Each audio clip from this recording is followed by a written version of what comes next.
Ready to paint?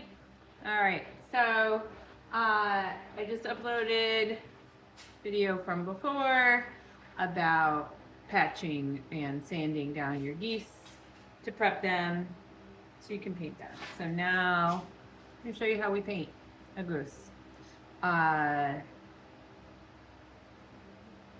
You don't have to be artistic to paint a goose. I'm slightly artistic, might be more autistic than I am artistic. But I'm not like a Michelangelo, right? So you really just kind of follow the lines of the statue. I'm going to show you all the tips and tricks. We're painting our 30-inch, we call them the hunkers. We did make a Portuguese paint-along video before. It was very long. People seem to like that video. This will be very similar, but with a bigger goose. And then I'm going to try to make one with different style painting as well. So we'll see how that goes. But these two here, I'm going to do with the traditional white base coat, Goose. So for our base coat, if you watch any of our other videos, we always talk about using bear paint, but that's for the colors.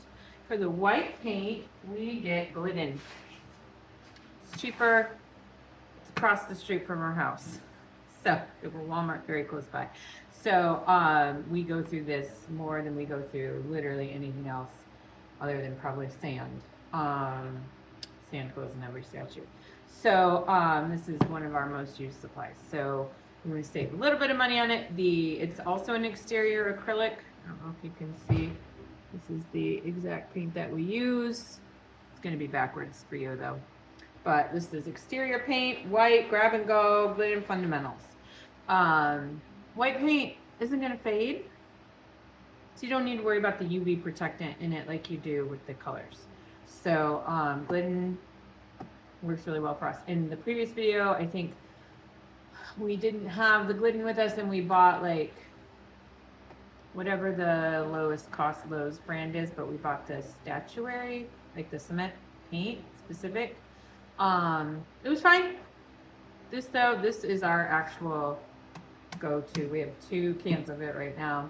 So you get your paint, white paint, you dilute it 50-50. So when we get a new, we save old paint containers. When we get a new paint container, we pour out half into an old container and we fill the rest with water, mix it up real good, and that becomes our base coat. You want about a 50-50 water paint mixture. So you're really watering it down. So if you're just doing one goose, don't get this size.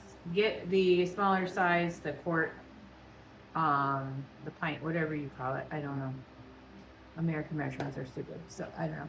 But don't get the big size. You're not going to need that much paint for one goose. Even if it's a big goose, you don't need that much paint because you're watering it down. You need more than the sample size for the white. For the rest of the colors, sample size is just fine. So anyway, I'm going to paint a goose. This one is Hector. We moved around because I had to clean off the table because you get all sorts of nasty little bits from the patching. So you want to have a clean surface to work from. And we're just gonna give them a paint. So Hector, stroke 1. Here we go. We'll pause. Let's show you in a few minutes what they look like after the first coat. Movie magic. All right, here we are. Hector's already got his first coat. He's actually already starting to dry. That first coat soaks right in to the concrete. So it doesn't actually take very long to dry, but we'll let them dry completely before doing another coat, because this area down here is still a little tacky. Here's a little more dry, but that's where I started. So we'll give them some time, half hour, 15-20 minutes. It should be basically completely dry. It is hot today, but it's also humid, so it takes a little longer on those hot and humid days. Let me show you what I'm going to do next. I'm going to do another coat on the babies. Woo! So while I wait, I'll be doing a second coat. These got their first coat yesterday, so I just ran out of energy and went to bed. So now they will get another coat. They're not quite dry, but hot tip. Sometimes paint can drip or gather. So it often will gather here in between the toes. Or sometimes like along the neck, there will be a drip. So when it is not quite dry, but almost dry, you want to check it. There was some over here on this guy right there where I had just put too much paint. So there is a big drip. You just kind of take your brush and smooth it up. Otherwise, it's going to dry and you're going to see very clearly the drips. So you want to watch for that. Right? Okay, in about 20 minutes or so, they are completely dry. So we're going to go ahead and do a second coat. So for the second coat, I usually focus on the body rather than the bottom because the bottom is eventually going to be green and orange. So I'm worried more about the white parts. So I hold it by the head and get a nice additional coat on the body of the goose.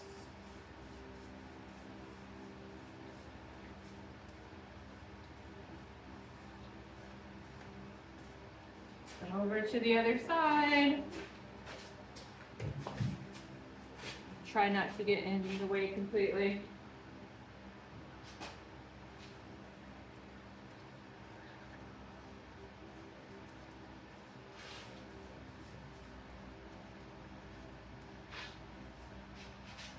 I don't know if you can even see.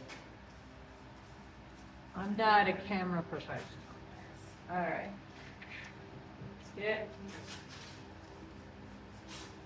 the rest of his body. Make sure you get down underneath in his little tushy.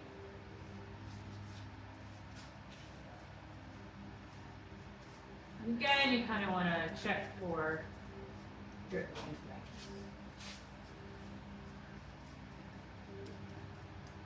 Here you go.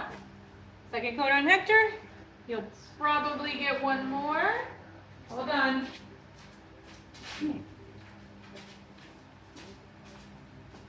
We have a stowaway.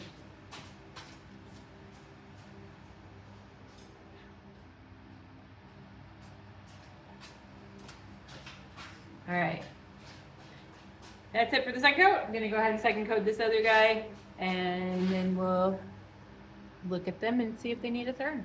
Second coat takes a little longer to dry because it's not soaking in as much as that first coat because that concrete really absorbs the first coat, but the second coat is kind of backing up against the first. So nobody ever said my life was glamorous.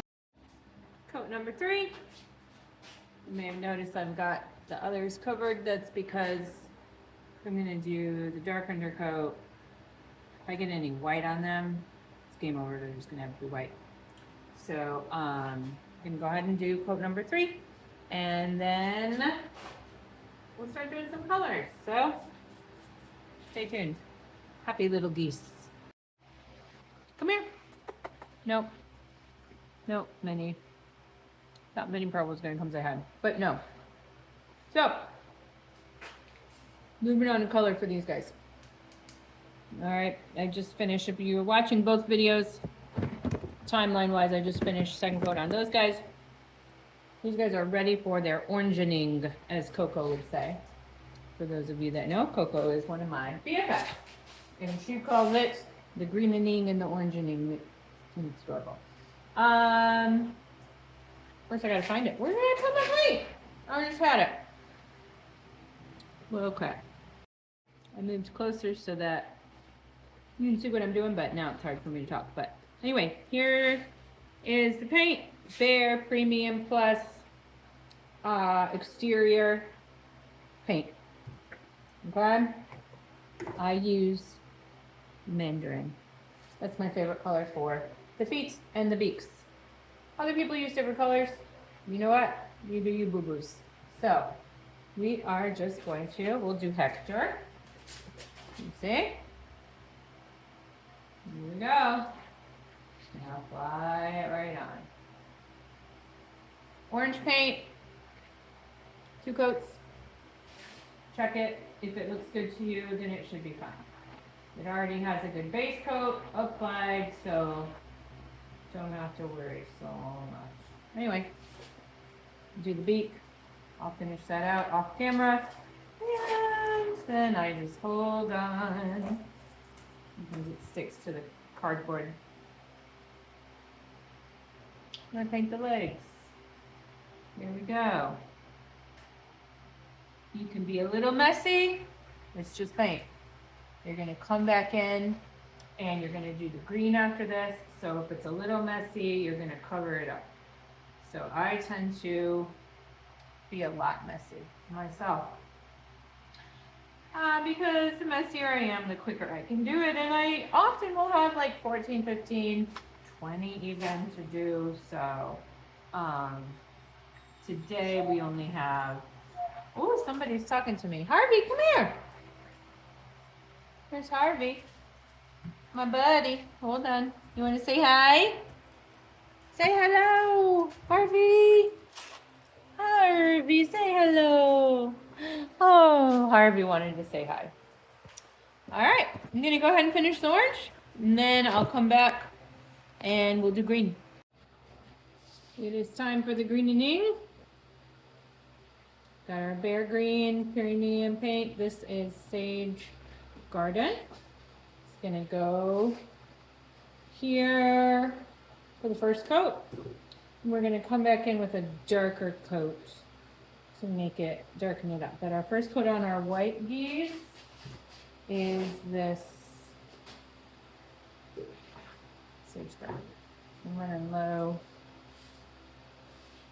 It's all right, I got enough for these guys. Okay? And just come in here, get our paint,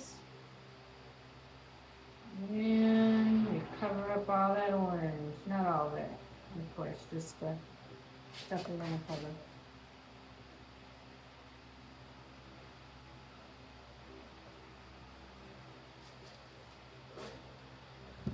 We'll be back. Phase 2 of the greening. Okay, so these guys, they got the light green. I'm gonna put a dark green over it to kind of give it a little depth. My normal green is Bare Emerald Forest. Turns out I'm fresh out, but these guys have to be finished. So I mixed, you can kind of see. It's not as dark as I would normally go, but it's gonna be fine. I mixed the Sage Garden with some black, kind of darken it up a bit. So, it's fine. We're gonna be fine. So, my hands are covered in green paint though for mixing it. You know, be real pro. Wipe them on the pants. So, you're just gonna kind of like with the dry brushing, a little, and put it on over. And that is just going to kind of add a little dark, a little depth. Make it just pop a little bit. So, again, this is not quite as dark as I normally go, but it's just fine. It'll look good. It'll look good, kids. So here we go. And some people like different things. Some people like a lighter base. Some people like the base just as it is there.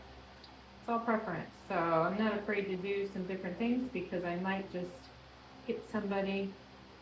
Not hit somebody. I don't hit anybody. Don't listen to what my coworkers say. Might hit somebody in the fields and they might say, oh, I just really like how that one turned out. So, you know, don't be afraid to try new things. So this is it for these guys. I'll finish painting them out. And then we'll show you how to do toenails and eyeballs. All right, toenails and eyeballs. If you watched the other video about the dark base coat, You can go this a little bit more. You will hear me talk about acrylic paint markers are your #1 tool for the detail work. I get mine on Amazon, Art Soul, Transin. You can get the fancy ones, you don't need them. You can do whatever ones. Black, blue, green, black for the toenails and the nostrils. And the pupils, and blue and green for the eyeballs. That's pretty much all you need. So, just take your marker. And go back again. Hector, he's almost done. You want the fine tip side. And you just come in here and color in your toenail. There we go. You see it? Oops. This toenail is going to be big because I accidentally hit too far up. That's okay.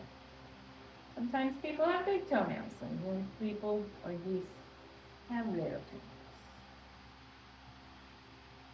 There you go. 2 toenails down. We finish the rest off camera. I want to show you the eyeballs. So for this guy, we're going to do, let's give Hector some blue eyes. So you got our blue acrylic paint pen here. You come in and make a circle.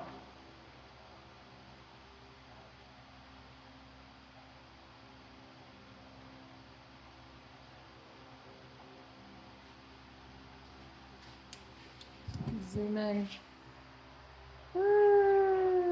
Just a circle. Okay. While that's drying, I'm going to go ahead and do a nostril. There we go. Got his nostril drawn in. And it's already pretty much dry, so now I will go ahead and do the pupil. There we go. That's going to take a minute to dry. While it's doing that, I'm going to do a couple more toenails.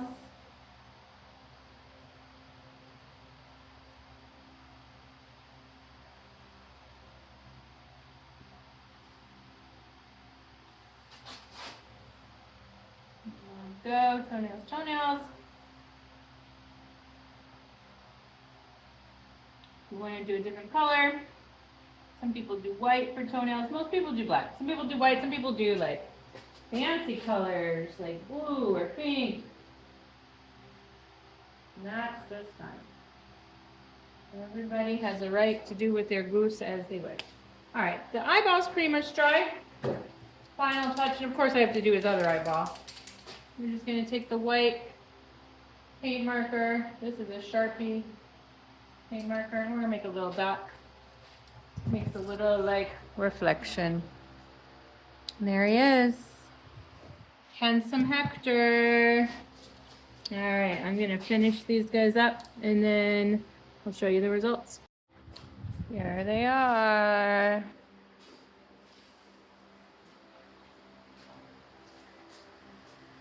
Where's the little boy? There we go.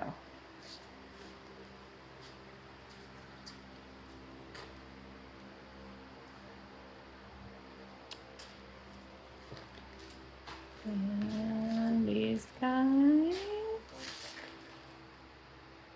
you know, people like different stuff, so somebody's gonna love all of these guys. There is a place for everybody. Lastly, we're gonna get a coat of this once they're all the way dry, probably tonight, and they'll be sealed, good to go, protected.